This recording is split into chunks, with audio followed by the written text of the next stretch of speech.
Salut, c'est Monsieur Dutoit pour te guider dans tes révisions pour le bac. Aujourd'hui, 3 minutes à propos de la cinétique chimique. La cinétique chimique, c'est l'étude de l'évolution dans le temps d'une transformation chimique. En effet, certaines réactions chimiques sont rapides, instantanées, d'autres ne le sont pas. Pour suivre l'évolution d'une transformation chimique, nous avons besoin de deux outils précieux. L'avancement, qui caractérise l'état d'avancement de la réaction entre son état initial, où la réaction n'est pas commencée, et son état final, où la réaction n'évolue plus. Cette grandeur est notée x et comptée en mol, et dépend du temps, dans le cas d'une évolution lente. Associé à l'avancement, un deuxième outil qui va permettre d'évaluer la rapidité d'une transformation. C'est le temps de demi-réaction. Tu dois connaître et maîtriser sa définition. C'est le temps nécessaire à l'avancement de la réaction pour atteindre la moitié de sa valeur finale. Cela s'écrit mathématiquement x de t1,5 égale l'avancement final divisé par 2.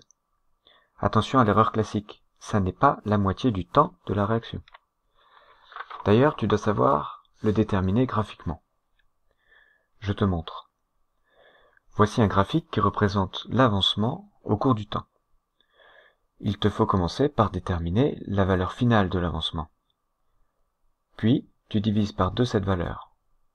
Et enfin, tu te sers de la courbe pour déterminer la date à laquelle la réaction a cet avancement, xf divisé par 2. La date correspondante, c'est t1,5, le temps de demi-réaction.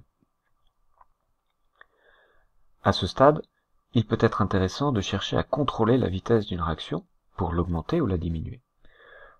Pour cela, on peut jouer sur des paramètres que l'on appelle du coup des facteurs cinétiques. Il y en a plusieurs, par exemple la température. En général, lorsqu'on augmente la température, la réaction se déroule plus rapidement.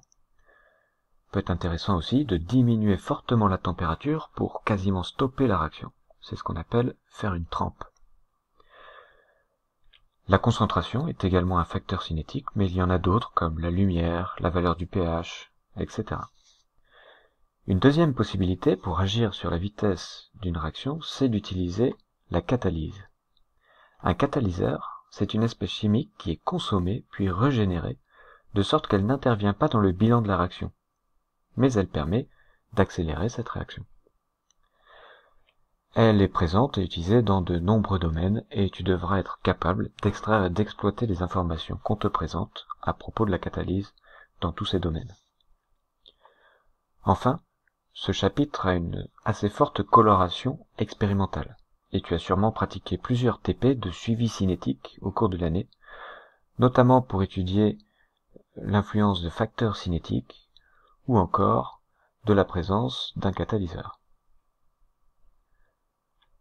Cette vidéo est maintenant terminée. Comme d'habitude, tu trouveras en description un cours complet, une fiche d'exercice, des énoncés de TP.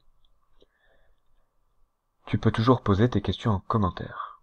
Quant à moi, je te remercie de ton attention et je te souhaite de bonnes révisions.